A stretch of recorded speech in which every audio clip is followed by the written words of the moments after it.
Hi everybody, it's Christina from Adventures in Polished Land and welcome back to my channel. Today I am going to be sharing a non-spoiler review of the book Silver Sparrow by Tayari Jones. I have a library copy so it's a little bit shiny. I will put an image of the book here for you. But as you may know, one of my reading resolutions this year in 2026 is the American Lit Reading Challenge, where I read a book set in every US state and territory. And I thought it would be really helpful if I shared reviews of all of the books I'm reading as part of that challenge and save them in a playlist for you, because that way if you are also doing this challenge either this year or in the future, you will have a list of recommendations already available. So I will leave a link in the description box below to the playlist. It will have my intro video and then this one, and if you're watching these out of order, it will have any other videos that I've uploaded as part of this series. But let's go ahead and jump right into my thoughts on Silver Sparrow. This is my pick for a book set in Georgia, and it takes place in Atlanta, Georgia. We are following the two families of a man named James Witherspoon. He has his public family, which consists of his wife Laverne and their daughter Charisse, and then he has his secret family, which consists of his wife Gwendolyn and their daughter Dana. This book is told in the first-person perspective of both of his daughters. In the first half of the book, we are hearing from Dana, and then in the latter half of the book, we're hearing from Charisse. The writing style is pretty basic, but it's also very, very compelling and readable. I did not want to put the book down, and the writing also felt very realistic because it's told in the first person. At times, I felt like I was reading a memoir because the characters felt so real to me. And I can forgive the writing style a little bit because we are following the first person perspective of two teenage girls. It makes sense that the writing is a little bit more on the easy to read style.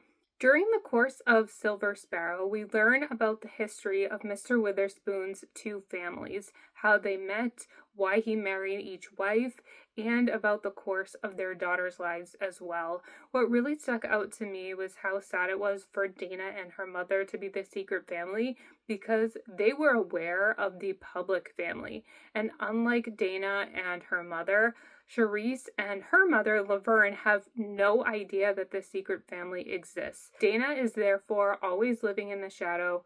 She lives in an apartment with her mother, while Charisse gets to live in a nice big house. She also has to live her life according to whatever Charisse does. So for example, at one point, Dana wants to attend a specific school, and she might not be able to do that if Charisse decides she wants to go to that school. You really get to learn about how all of the public family's decisions therefore affect the secret family. I also really enjoy how complex the characters in this novel are. For example, it's really easy to get mad at James Witherspoon because you feel like he's practicing bigamy, yet one of his wives doesn't know. He has a whole hidden life that she's unaware of. When you learn about his past, you find out that he only married his first wife when they were teenagers because she got pregnant.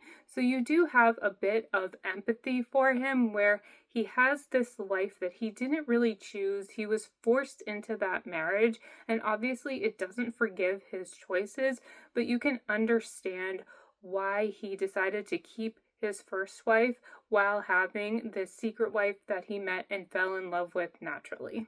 As I mentioned earlier, this book is very readable. I definitely wanted to keep going to find out what was going to happen.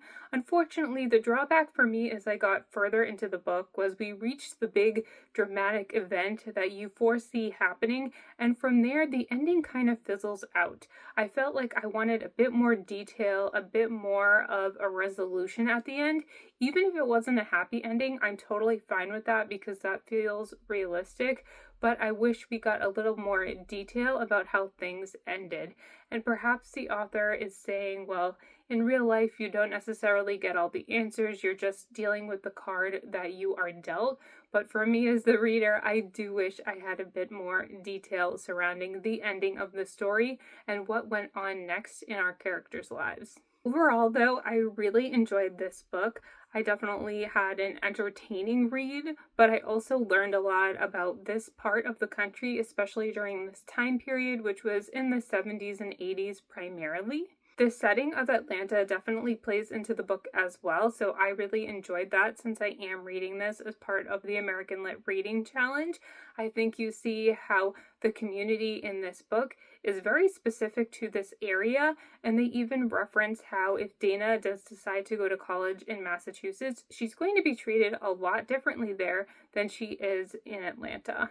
Overall, I would definitely recommend this book. I gave it a 4-star rating, and I will be reading other books by this author. I know she wrote An American Marriage, which was very, very popular, and it's interesting that that book also has marriage as part of the plot, at least from the title, since this book, Silver Sparrow, also focused on marriage as well. If you've read Silver Sparrow as well, I would love to know your thoughts in the comments below. It was a great way to kick off my reading in 2026. The book was a great mix of entertainment value plus getting me to think about things. I don't think I've ever read a book specifically set in a southern community here in the United States where one man has 2 wives. That's pretty unique, and I really enjoyed that aspect. If you're interested in hearing more about the American Lit Reading Challenge, make sure to subscribe to my channel. I will be posting book reviews of every single book that I read as part of the challenge, and I look forward to continuing as the year goes on. Hope you have a great day, and I will see you in my next video.